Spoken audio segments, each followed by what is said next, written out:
Welcome back to the You Are Too Sensitive podcast. Maybe you are too sensitive like me, or maybe you're not. Either way, thanks for being here. I'm Jade Peel, your friend, your host. This week has not disappointed. It has been full. I bet it has for you as well. So let's take a deep breath. Put your feet on the earth, even if you have shoes on. Plant your soles firmly and fully on the surface beneath your feet. Let's take a deep breath in through our nose. Fill your belly, fill your chest.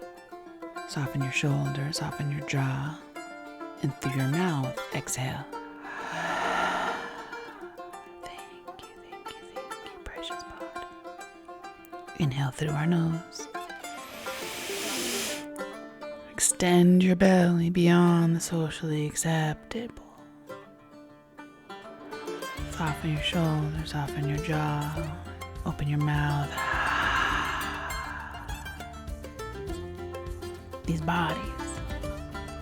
These bodies are precious, precious bodies, my loves. Even when they're in pain. Today I had this really precious massage client at a early morning massage, which I really love. I think I'm going to change more of my sessions to be more early because that's when I feel most connected to the divine for sure. So that's when I can bring the best energy to my clients. But my client was saying that he's going through this. He went through a very intense year. But the last month has been incredibly joyous. And I was so proud that he was able to distinguish that there's a part of him that wants to really jeopardize. Maybe that's not the right word. That really wants to doubt. And my words would be protect him. Oh, I don't know. Are you sure you can trust this joy? And he recognizes that part. And he honors it. And another part of him says, yes, this joy is safe. Because here's the thing, I think so many of us, especially us deeply feeling precious ones, we tend to not want to jinx. Or we wait, we're waiting for the other shoe to drop. Or what are the other expressions when something is going well? And it's like we don't want to allow ourselves to fully just submerge ourselves into that goodness, into that joy, into that like, oh my gosh, today I feel good. Because we're so afraid that it's going to go away. Instead of being present with that. Oh my God. When I wake up sometimes and I just feel like my brain feels clear and my body feels excited, I fully lean in. I fully accept. I don't worry about if I'm going to jinx it or worry about when the other shoe is going to drop, because here's what I know of life. There will be hard days ahead. There will be challenging, weird, uncomfortable days ahead. But those are ahead. Right now, I'm going to bathe into this joy. What I know for sure is I have survived the hardest days of my life up until this point. I have a pretty good track record. And I think you do too. Actually, I don't even think I know you do too, precious listener. We have a good track record of surviving the hard days. Now, we don't like it. Sometimes it's like, oh my God, that year was so intense. I'm with you. The last 5 years have been so intense. I do not want to go back there. But that's also such beautiful parts of our resume. We did it. We're still here. So with my client today, he was saying, just having this conversation of, can I trust this joy?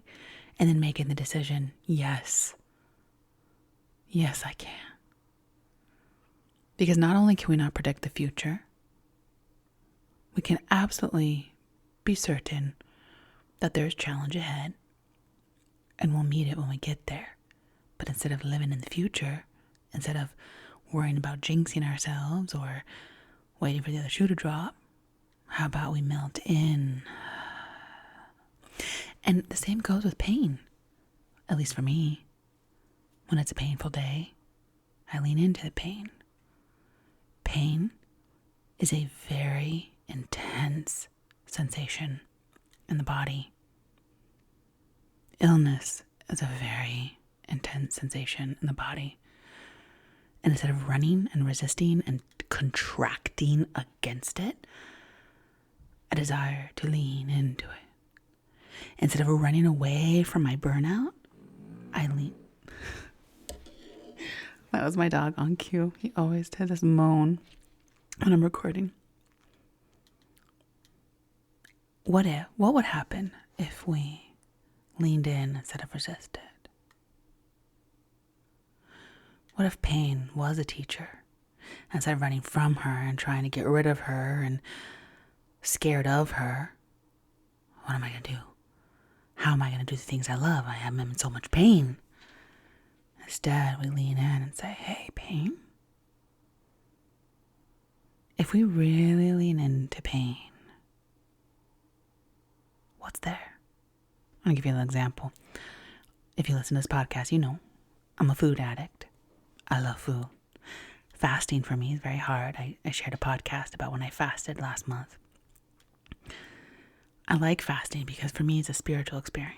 It's not a diet culture experience. It's hard. But I meet that hard from a place of curiosity and wonder because I'm so curious about the intensity of my hunger. And what I've learned from the intensity of my hunger is that it's not just my own. And I know I've talked about this before. The intensity of my hunger is also ancestral. I do descend from survivors of famine. People who had no food and were striving for a better life. My precious ancestors, I don't know who they are, but I feel them with me still. And I know that part of my fear, part of that that I get when I'm so hungry, part of why it's so hard for me to fast is that, not all, but part. And so when I have the bandwidth to do so, a practice I really love doing is leaning in to that fierce hunger. And by leaning in, I mean like, I just allow myself like, yes, I'm not going to resist this pain, this pang of hunger. I'm going to lean in. What is it? Ooh, what does it feel like? Ooh, it's like this like warmth in my belly and like this like magnet. I can feel this like pull coming from my belly, like pulling down my throat, just like a magnet wanting to hook some food. It's really quite trippy when I allow myself to sit with it and really just like, whoa, this intense sensation of hunger that I get, which is painful. It's pretty trippy.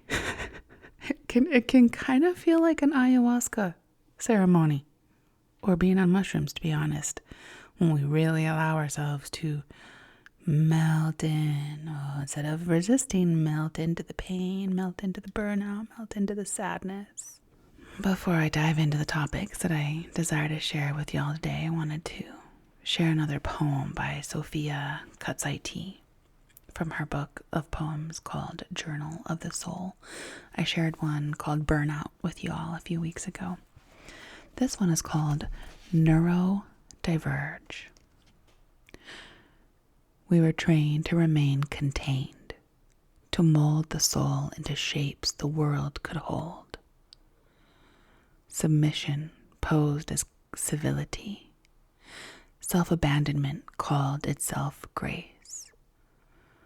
But beneath the layers, wrapped in restraint, dogma painted over decay. We attuned to the trance and took it for truth, while the mask wore our face, and the heart's voice withdrew. And in the void we traded wisdom for rules. Vote, but not too loudly. Memorize, but do not remember. Dream, but keep it small. So we learned to move through borrowed patterns and color within the lines. We danced and rehearsed choreographies, forgetting the witness behind our eyes. But how much soul was sold for safety, and how much dignity held bled into disguise. Containment is a distortion of the original shape, and distortion cannot hold. Eventually, the soul returns to her own fingertips.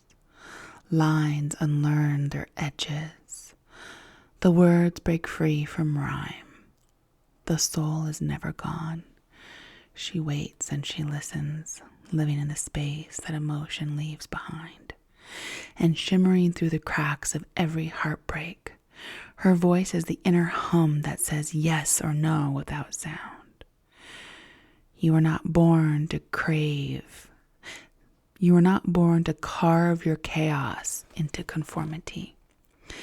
You are not too much. You are the exact frequency, the mystery entrusted with form. So speak with sincerity, move with meaning, and live like the container never existed, because it never really did. And you always have. Oh, excuse me. I just bumped the mic. I wanted to share that one because if nothing else in this podcast, I wish to remind you that however you feel is sacred and good. Maybe you feel burnt out, or maybe you feel disillusioned, or maybe you feel heartbroken, or maybe you feel revived with love. Maybe this is the best day of your life. Maybe this is the hardest day of your life. The thing is, all of it is sacred. But if we look to the quote-unquote world, and by world I don't mean Mama Earth, because Mama Earth would be like, yes, baby girl, anything you feel. Anything you feel is welcome here, honey. Everything, all of it is good. You burnt out, well, that is a sign from your body.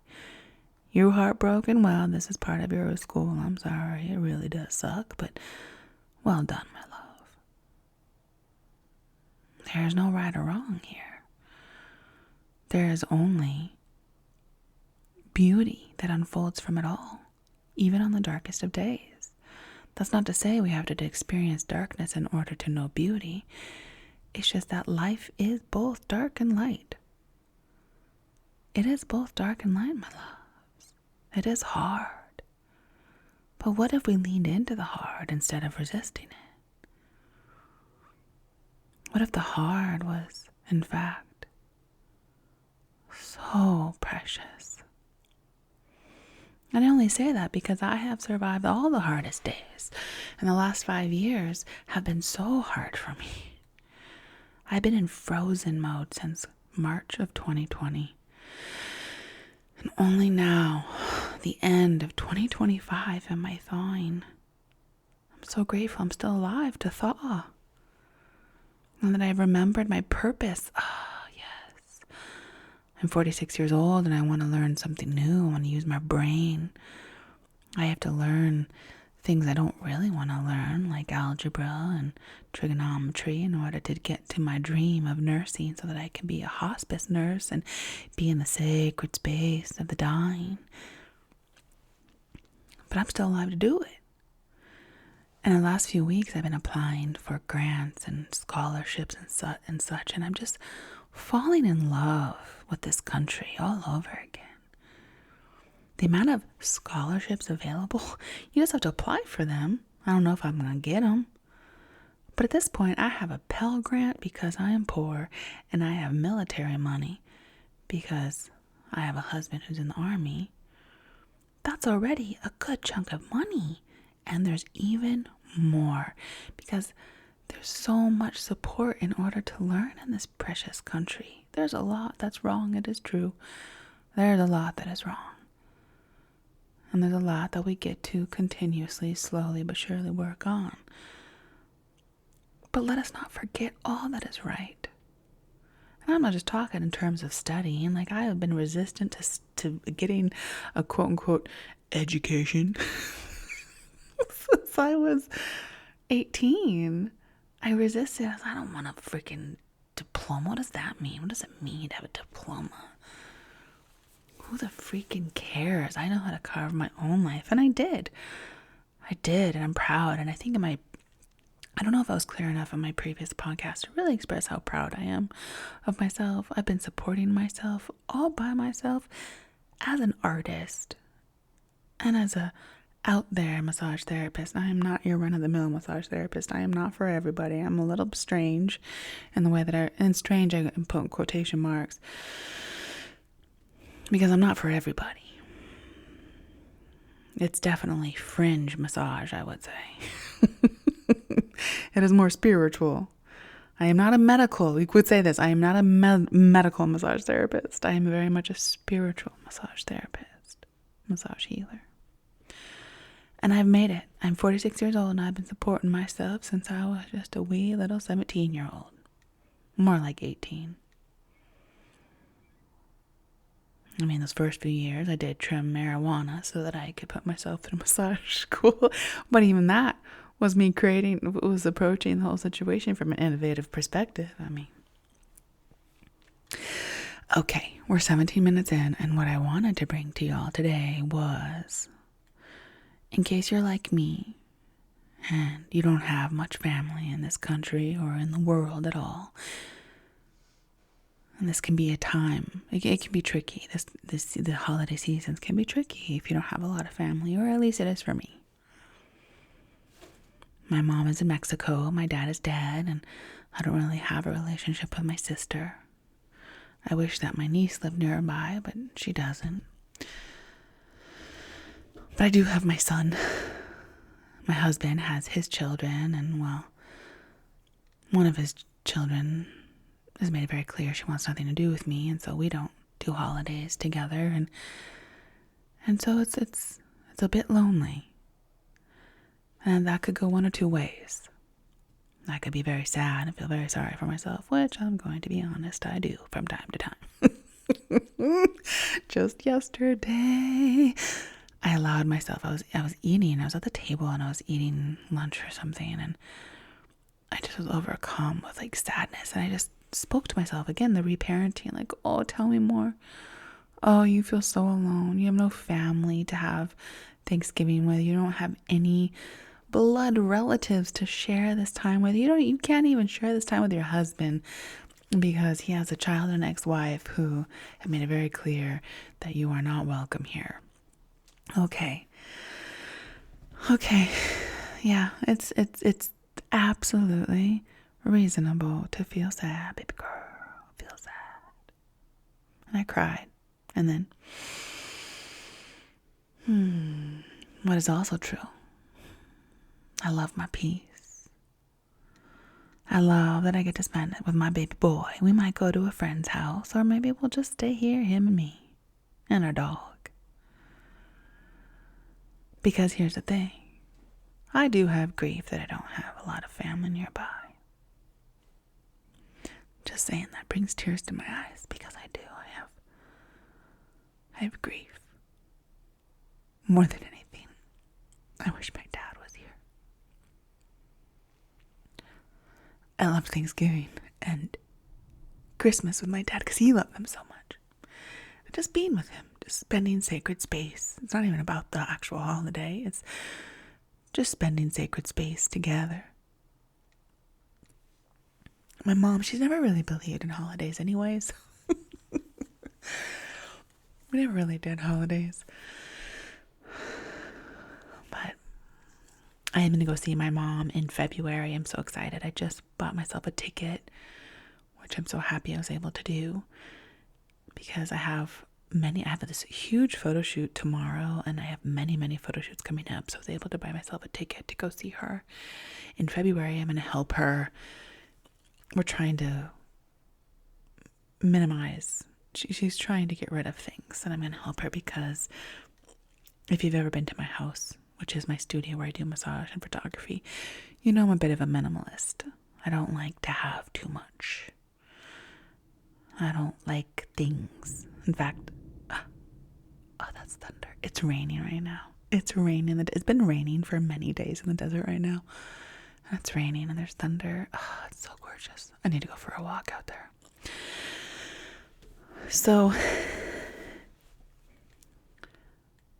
if you also find yourself feeling like there's no one to share these holidays with and seeing other people gather, and I would just love to invite you to my practice, which is hand to heart, feet to earth. Feel the grief. It's okay. It's all right. Our higher self can speak to our precious little child self. Tell me more. Oh, you're sad. Yeah, it makes sense. It's so hard that our dad's not here, or that we don't have grandparents, I never knew what it was like to grow up with grandparents. I'm sad that my mom doesn't live nearby. There's much grief to hold, but here's the other thing, my love. It's true that we can feel alone, but it's also true that we are not alone. Mother Earth is our mother. She is our original ancestor. She loves us so much. So what I tend to do is to go on walks or be out in nature. If I don't go to this friend's house on Thursday, I'll probably take my son up the mountain. We'll go walking in the trees. I'm not a very good cook, so we won't be cooking no turkeys or anything. I could make something, but I'm not a very good cook. But my point is, our grief is valid, but it's also true that we are not alone. We are not alone. Even in our loneliest, darkest of days, Mother Earth is holding us. Mother Earth, who has the exact same elements that our body is made of. Oh my gosh, that's such good thunder. Oh, I feel like this is very unusual for November to have thunder like that. How gorgeous. We're so blessed. Mama Earth is like, yes, girl.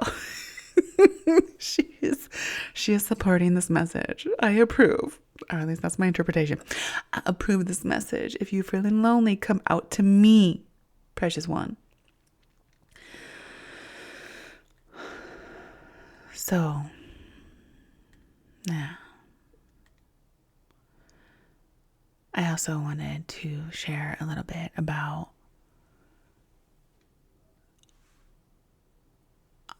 adding to what I was sharing last week about this great new endeavor. If you don't know what I'm talking about, listen to last week's episode. I am starting a whole new life shift. Starting in January, I'm going to school and I am going to study to become a hospice nurse because I love the sacred space of the dying, and I want to have the credentials that can put me there in a way that people trust me, and also in a way that I can get paid, because I'm an artist that has never known financial stability. And I've done well. I'm not complaining. I'm very, very, very proud. And I'm at a point in my life where I desire some stability. My ultimate dream is to be a nurse in a small town, maybe somewhere in New Mexico, or maybe, I don't know, Montana or Washington. I don't know, a small town somewhere tending to people in need.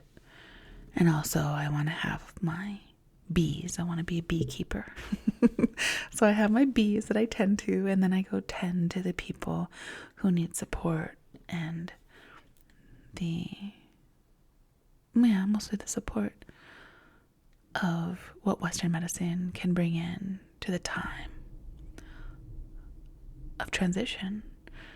And my particular desire is, yes, to bring in the Western wisdom, but also to bring in my own personal wisdom, which is dying is so sacred and so beautiful. I was just listening to this podcast yesterday, this spiritual belief where people grieve when you're born, because it's like, oh, I'm sorry. I'm sorry. Earth School is upon you. And when they die, it's celebration because you're going home. And I really resonate to that because, like I said last week, that's kind of how I feel. I remember where I was before I came into this body. It was glorious. And then I came into this body and there's fighting and yelling. My mom and my dad, when I was little, oh my God, they fought constantly. I feel like I cried nonstop. I lived in these apartments that were so scary. I had a lot of pain. I had a lot of toothaches and sinus infections and ear infections. And it was a rough landing into Earth School. I'll tell you, from coming from absolute bliss into this Earth School on 22nd and freaking Alvernon and Tucson, living with very desperate people and living with two very dysregulated, angry parents. Bless them both. I love them both. They didn't know. They didn't know what they didn't know. But I had to hear them yelling at each other. Like, that's the only memory I really have, is yelling. Angry yelling. Oh my God, vicious. And I have, my other memory is of my mom telling me consistently what a selfish brat I was. Like, that's my core root is of memory around that time, which I've done a lot of reparenting around. And again, I don't blame my mama. She was doing what she knew how to do with her own pain. But calling me a selfish brat, like over and over and over, and yelling at me is so interesting and such. Honestly, I'm going to say this, and you might roll your eyes and not agree, but to me, it really was a blessing.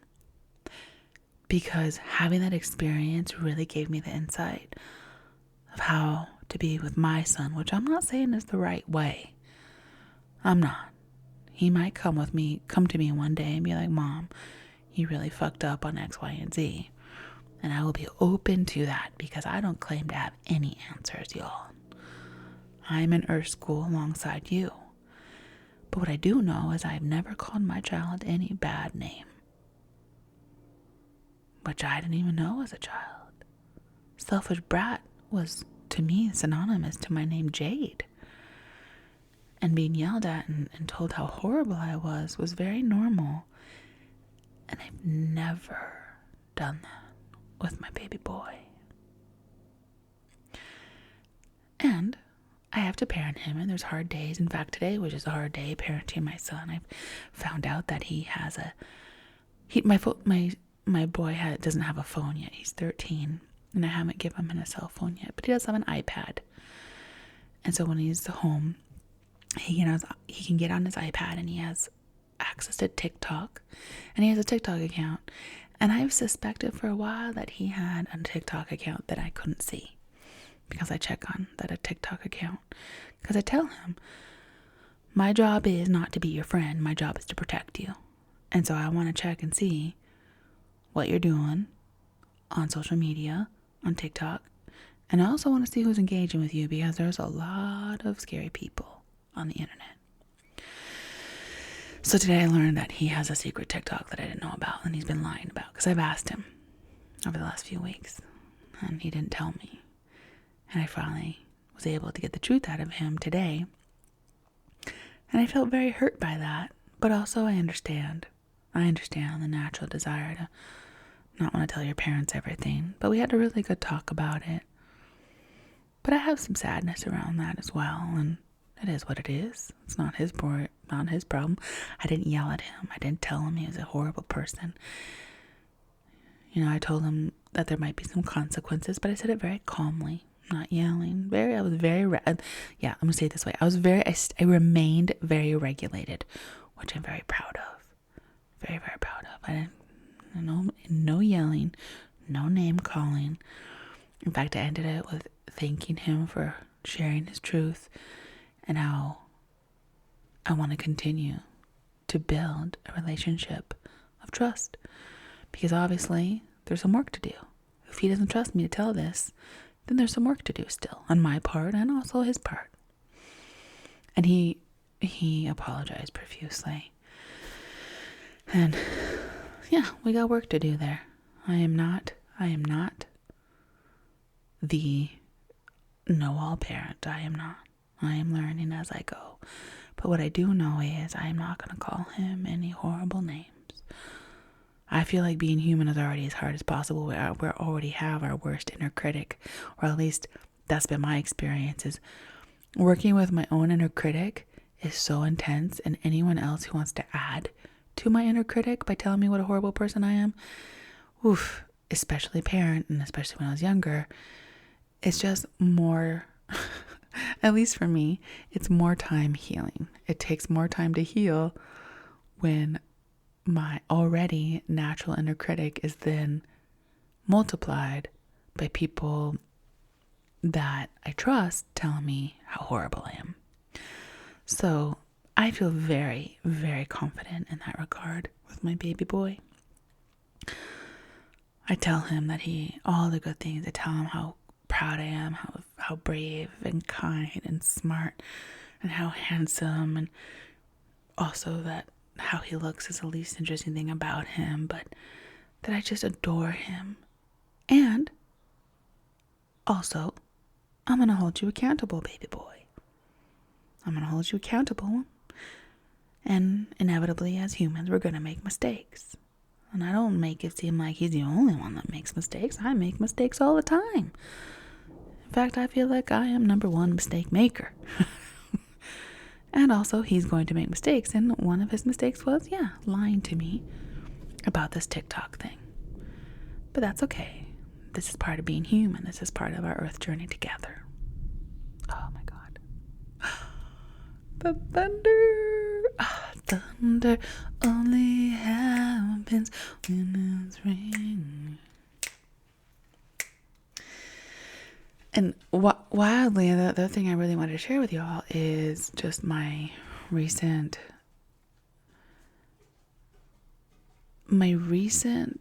relationship with social media. So, I imprisoned myself with social media unintentionally. And I'm going to tell you what I mean by that. Last week I shared with y'all how I stopped nursing school back in 2007 because my life started taking off on social media. I was on MySpace. I almost forgot what it was called. MySpace. And I started sharing my photography, and you could pick music, and I started developing a following there, and I started blogging with that as well. And then I started Facebook, and I was immediately hooked because I loved sharing my photography and my words. And yeah, your girl became addicted real quick. But what I also did unintentionally, but also at the time gratefully, and to be honest, I'm still grateful about it, is that I wove my entire business into social media, meaning all my photography clients came from social media. All of my massage, everything, my dance classes that I used to teach, everything, the popularity and the clients that I had all came from social media. And so I didn't even realize until probably 10 years in, like in 2017, oh my gosh, how do I live without social media? My businesses are directly linked to how much I post and to people booking with me that follow me on social media. I can't leave is what I used to think. I can't leave here because this is all I have, and this started to feel scary. I can only get clients if I continue to feed the algorithm. And as I get older and as I have more spaciousness, I realize too, like, oh my gosh, I am giving my art and my words and my attention to a billionaire's profit. And not only that, not only am I giving my art for someone else to profit on, a billionaire, I am also calling in other people to come look at my stuff on this platform that is also profiting off their attention.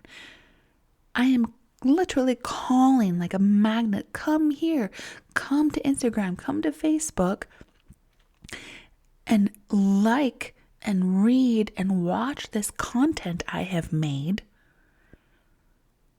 while our attention is being harvested by these freaking billionaires. Now that might be a little, maybe that sounds a tad bit, a little bit cultish. No, what? A little bit out there, a little conspiracy. That might sound a little conspiracy, but that is truly how I feel. I feel like the most valuable thing I have is my attention, and I have been just unconsciously giving my attention, my art, and the place where I get clients all in this one place. And so after around 2017, slowly but surely it started to feel like a prison. And I did. I got really good traction on social media. I had a big following at one point. I mean, there was a lot of wonderful things. I've connected with people from all over the world on social media. There is a lot of good. I'm not here to just put it down. Please know, I see the nuance in this. And it felt really scary to have to be tied to social media in order for me to make a living. And so going to school for nursing also liberates me from having to be a prisoner to social media, because in order for me to continue to get clients for both photography and massage, I do need to continue to engage my social media, because that is where I get 100% of my clients. Maybe with massage, I do get some referrals. And actually with photography, I probably get a few referrals as well. But mostly people that come to me are people who follow me on social media. So recently, I completely formatted my personal Facebook. I deleted almost everything. I made it super private. I don't post there anymore, but I kept it open for people that already follow me so that they can get in touch with me for business purposes. But I'm not going to post there anymore, and I don't log on. I log on a little bit just to check to see if there's been messages sent for business purposes. But at this point, I am not going to share anything personal in there. I am no longer going to contribute to billionaires by sharing my preciousness. Also, I'm at a season in my life where I want to be a little more private. I have been just sharing my guts, which is really interesting timing since I just had a hernia surgery where my guts were pushed back through my abdomen, and now my guts are on the inside of my abdomen. So I literally don't have a hole where I'm just like bleh, sharing my guts. My guts were out of my abdomen, and also the way I used to show up on social media was sharing my guts, sharing way too much, oversharing times 1,000. At the time, it worked. At the time, I did like it. I don't like it anymore. It doesn't feel right to me anymore. And maybe that'll change. Maybe it will, but right now it does not. And so Facebook for me basically shut down, which feels so good. It feels so good. And I'm okay with that because I do get most of my clients via Instagram. And even Instagram, I have downscaled tremendously. And I remain in gratitude. Because these things are nuanced. I remain in gratitude, but I also remain in very vigilance that there is a lot of unwellness. There's a lot of unwell people sharing unwell things. And that's all right, as long as we remain not vigilant. We understand that not everything is for us to take in. So being really mindful who you follow on social media. I mean, I already am. I follow people who bring me joy, period. Anyone who does not bring me joy, I immediately unfollow and block or whatever needs to be done. Life is so intense for me. I only have space for joy on social media. So, yeah, that was the other little thing I wanted to share today. It was just being so protective of my peace. And maybe you don't share much on social media, so this might not even feel really relevant to you, but maybe it's somewhere else that you could apply this to. How can we protect our peace? Not to be a boundaried, walled off, hardened soul. No. I'm still permeable. I'm still going to be on Instagram. I still do check Facebook messages. I am not a hard wall, but my boundaries are very clear. And I see the disease that has really woven itself into social media. And I'm aware of it. Not because it's bad, so I'm aware of it so that I do not get hooked into it. Why? Because protecting my peace is my number one priority. When I protect my peace, I can show up to this world and be of service. When I protect my peace, I can radiate love into this world. When I protect my peace, I can create art. I can do magnificent work on this planet during this Earth School. So, for this time, as it gets darker and darker, how I invite you, I invite me, I invite us to get curious, continuing to get curious of how we can protect our precious peace. What does that mean for you? It might not be social media for you, but there's probably somewhere where you can protect our peace, but without rigid walls, with softness, but clarity. I feel so good. And when I do go onto Facebook to check something and I see some posts from friends, that people I know, it's really wild. I feel like I'm seeing a different dimension. And I see whoa, I used to do that. That's really intense. It's so bizarre. And also, it's beautiful. I'm not here to say it's right or wrong. I'm here to say how I honor myself. And who knows what the future holds? Who knows? Maybe I'll like it again, but I doubt it. I don't want to share my guts anymore. I don't want to share my most private things on social media anymore. The platform that makes money for billionaires. I want to turn my attention elsewhere. And I've been lately so nostalgic for my life back in 2001 to 2008. I used to run a business then too without social media. So let's go back there. And also this new dream that I have of becoming a hospice nurse. Yes, it's going to be quite a few years before I get there, but I'm going to get there. And once I do get there, I don't know. I don't know if I'll continue social media at all. Maybe I will. I'd love to share the beauty of dying. I think all of us could use that, but I don't know if I want to share it on those platforms of billionaires. I don't know. But I'll figure it out when the time comes. We always got this podcast, don't we?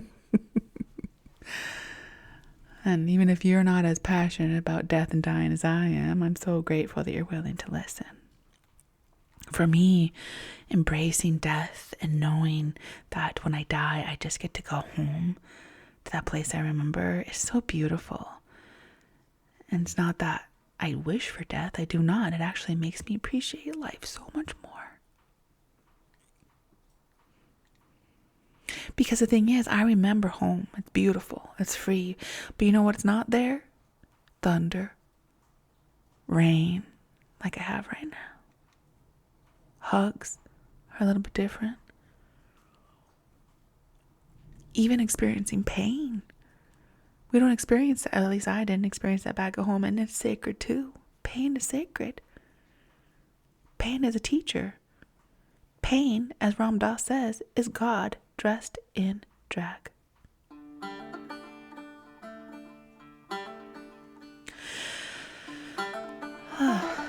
Thank you for listening to this, even though I cry every single time. Thank you for loving my very sensitive self. Thank you for allowing me to be my full, wild, and weird self. Thank you for giving yourself permission to continue to be your beautiful, wild self.